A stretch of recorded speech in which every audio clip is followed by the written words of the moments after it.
Ikaw naramdaman mo? Pare ang aking inaantay na iiyak eh, pero kaya dali. Naroon ka na yun. Ayan ang daliri mo. Kasama niyo, sir? Tawa. May sapi eh, oh. Wala naman akong pangontra. Ikaw na lang magsuot. Dali yun. Quality, hero. Gablo. Kapag nga pala kung nasusutin.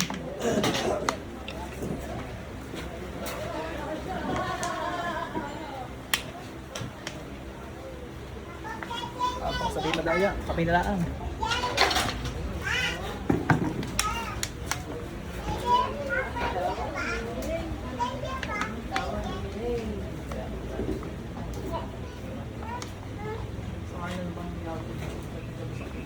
Marami to. Diba?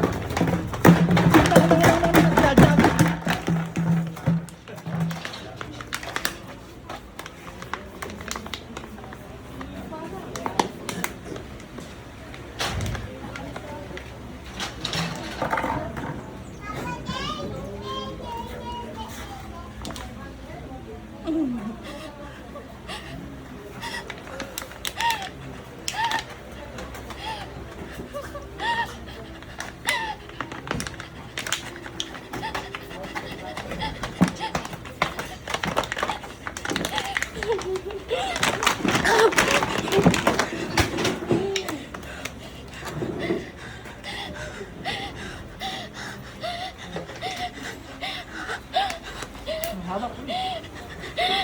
Hawak.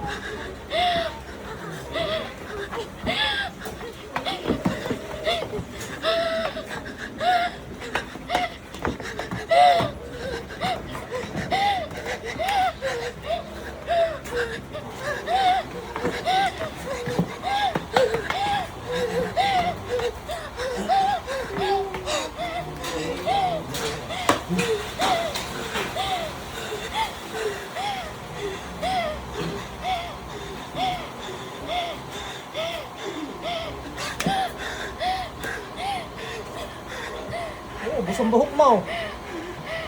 Ano kayo, binlik?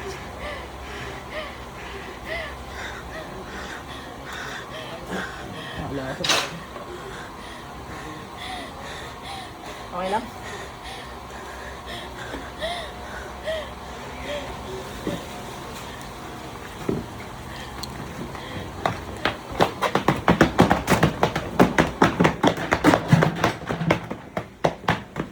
Nabalian na.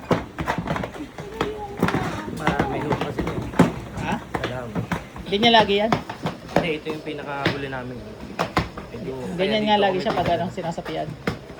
Matagal lang ho yun. Kasi ganyan nga lagi siya? Oo. Pero sa bahay lang ho yun. Pagka bigyan natin ng matindi. Kung matindi raw siya. medyo pagod siya. Doon siya napapasok.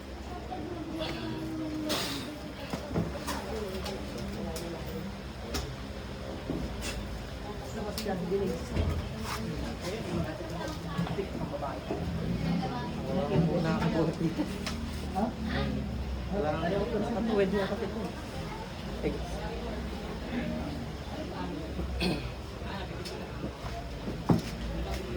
Wala, patay na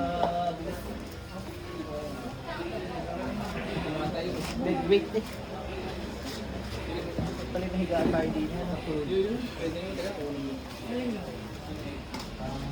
Mabagong pag-ilikot yan.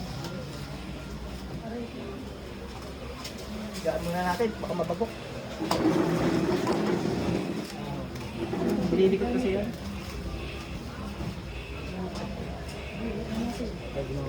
Oh, higaan mo ito. Higaan mo.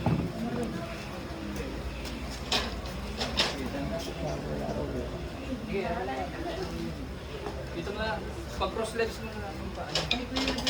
Cross legs mo. Tuloy ka lang siya nagkakagayan. Hindi naman, huwag palagi. Sana kapag pinasok ka. Hindi ka, ano yung paa niya. Iiwan mo yan, lintik ka, hindi para sa iyo yan.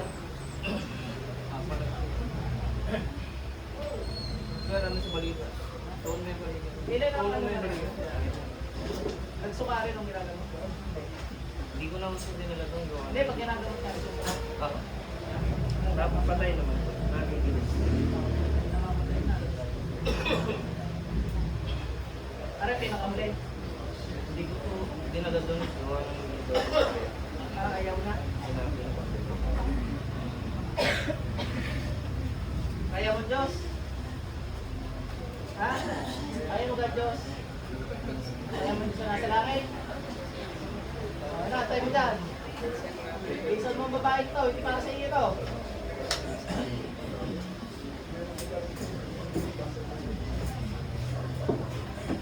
Alam mo namin.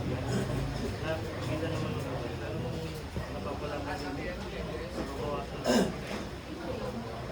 Hindi lang ako napansin. Gawa mo. Nagabot ka rin. Pero,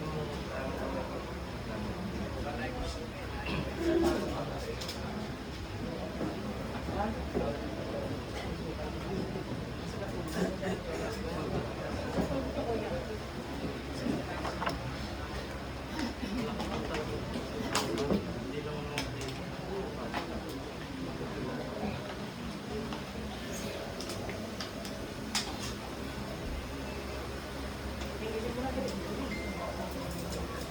Anong ka tubig mo dali? Pati lalasunin na lang.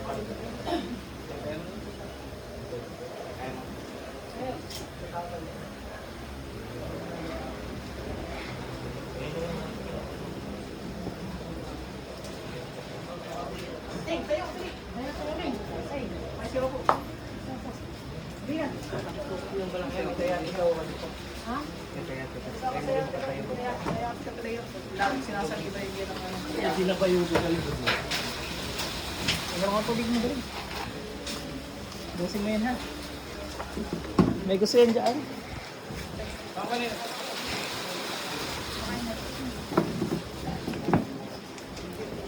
Ang isang ano dyan, pwede natin tingnan din.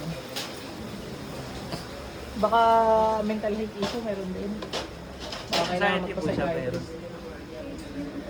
Baka mamaya kahit wala nang ano, I mean halimbawa hindi naman pala job yun ng T-trigger nun. Pero ginagawa niya. May mga ganun akong pasyente, kahit may sapi siya. Kahit may sapi. Nangyayari yun. Anong kadali? Damihan mo.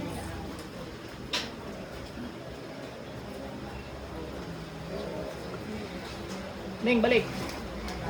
Inom, dali, damihan mo. Gising. Ano rin, nagdasal din ng mga Latin na rin. hindi. Ayaw niya nga itong mga ganyan. Hindi niya pinapansin yun. Gusto niya maging normal.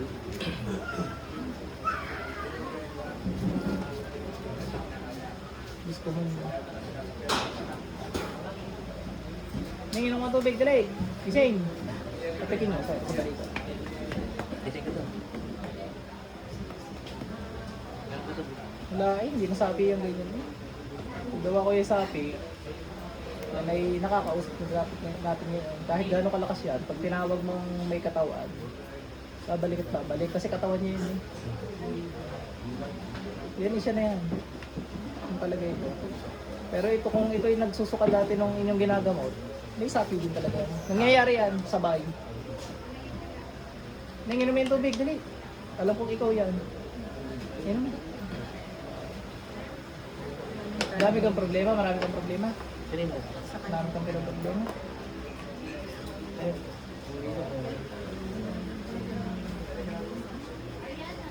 Sige, ubusin mo ang tubig mo. Titingnan natin kung may lalabas ng jablo sa iyo. Ang isang technique din ng jablo, wala na sa katawan, pero binubulungan sa isip. Kasi parang ano nila yun. Kaya nagkakagaya, nababalisa, lalo lumalala. Minsan pinapasok nila sa isip na pag nagpunta ko sa albularyo, wala ang ano yun. Siyempre, wala naman lalabas talaga kasi wala sa katawan niya. Nasa paligid niya lang pala. Ganun kadali. Damihan mo. Titingnan natin kung mayroon pa sa katawan. Kaya mangyayari dyan, kahit ganong gilit ng manggagamit mo, wala nangyayari na. Siya na talaga pala yun. Taktika ng job yan, matatalino yung mga yun. May ganong kaso na dito. Nabubulungan pala na nabubulungan ng gagawin. Ano ka pa dali? Ibusin mo. Nay, huwag ka na martinay kay Miss Apit. Makukontrol mo naman yan, ha? Yan naman inaano lang, pinapasok lang sa isip mo. Ang bigat lang. Sige lang, ano ka lang. Para masaid natin, ha? Kung meron ka talaga sa loob.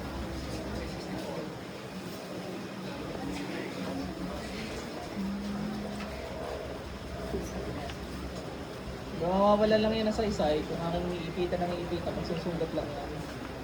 Dinis common yung kita, eh di mo na mararamdaman to, pero kamay madali. Wala na yan, di na masakit yan. Kanina kaya ka tinatamaan dahil nagkaroon ka na ng itim na kapangyarihan, baka galing sa diabetes. Ganun ka pa, dali. Ngayon, na-discommune ka na, hindi na yung makakakonekta basta-basta sa isip mo. Magdasal ka na lang lagi ha, para hindi makapasok sa isip mo. Iwas din sa kasalanan, ano? Hindi na ka pa. Malamang ang nangyayari dyan eh, siya na pala talaga yun. Pero yun ipinasok sa gabi, ng gabi sa isip niya na gano'n daw na lagi. Wala na iyan? Nagkaroon nga daw sila ng lagusan dito. Wala na, wala. Ano ka pa dun? Sinara na natin yung, ano, yung collection nila.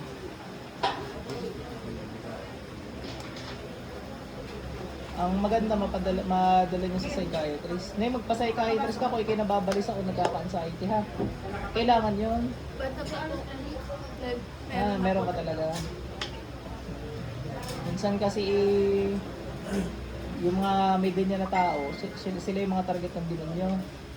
Kaya maraming may sapi na may mental health issue. Ngayon, pag ginagamot ng albularyo, naghahalo. Minsan wala na palang sapi, ang nangyayari, naartilaan pala yung pasyente. Naarting meron. Gawa yun nga, tinuro ng jabo sa kanya. Yung nangyari sa iyo ngayon, malamang, ano lang, ikaw lang din yun. Ito kasi, pag dinampi ko, kahit hindi ko hindi. Tapos ganun kalakas, hihiyaw. Pag ganun kalakas, talagang ano, kahit daliri. Pero kung ano, kung wala talaga ng kasapi, kahit idiin ko ito, hindi masakit. Pero nangyari sa kanya. Nakakampi na yung pag... Yan, alabas naman. Sasairin na lang natin na yun. Yan, yung sinasabi ko sa'yo, naghahalo. May video ako nun eh. Eh, ginagwawala yung pasyente, ginagayan ko, wala. Pero nung tinong ano na, di pinakalma ko muna, kanausap ko. Di okay na ulit siya. Pinasabi ko ngayon talaga, hiyaw na. Nati-trigger. Siyempre, di na natin gagawin yung limit. Babawasan nga natin. Nasa loob. Kailangan bawasan. Nasa init. Sinong ka pa ha? Damihan mo. Tapos magdasal. Tapos yung ikinakabalisa mo, may asawa ka naman, kwento mo na ikwento. Ang trabaho naman natin mga lalaki, kahit pasakit sa tenga, makinig.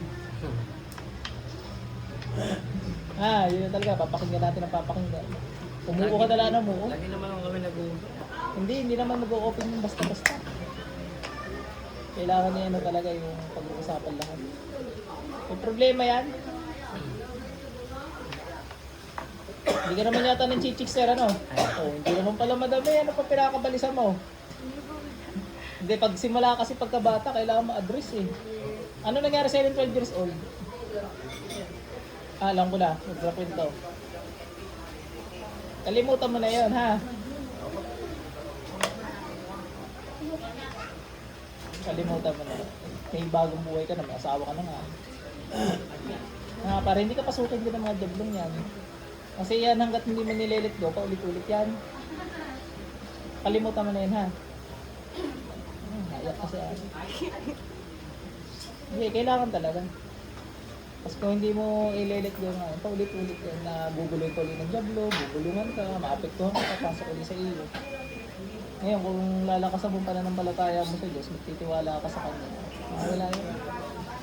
Baka yun lang yung kaya ka dito pinapunta nung manggagamot nyo, baka yun lang ang kulang dyan yung kausap, no? Makausap ng Gabay gaya. niya yung mismo nagpapos. Yung gabay niya. Baka Pwede ano? niyo matawag niya. Pwede. Ano ba kailangan na sabihin?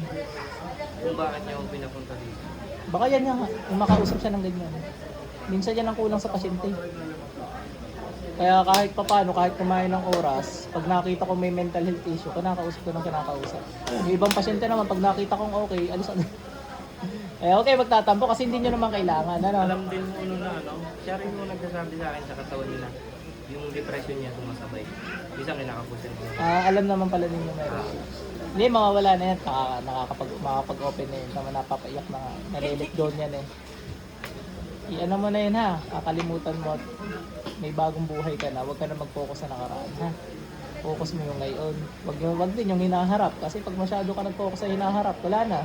Hindi mo ma-enjoy yung present. Ang nangyayari sa'yo, magkaka-anxiety. Tapos maging thankful lagi sa Panginoon sa mga nangyayari sa buhay mo. Ano? Matanong ko May lang. pagsubok, ano ka lang yun, pinapatibay ka lang ng Diyos. Kung puro blessings, eh doon magpasalamat ha. Lahat naman dumadaan. Kanday niya. Demonyo yung nakikita niya.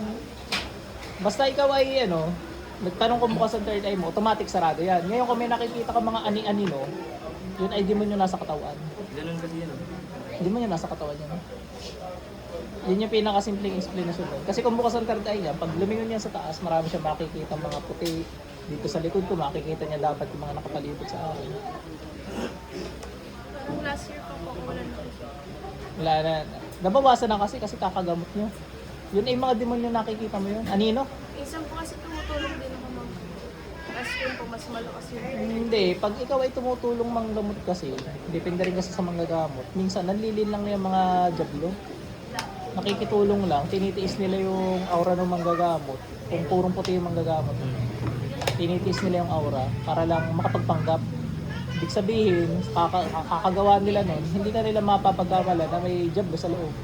Hindi ka nila gagamutin. Kasi wala naman sila nakikita. Ganun yan. Matatalino yung mga yan. Huwag kayo papalin lang dyan ha. Kung inaakala yung matalino kayo sa mga yan, hindi. Wala.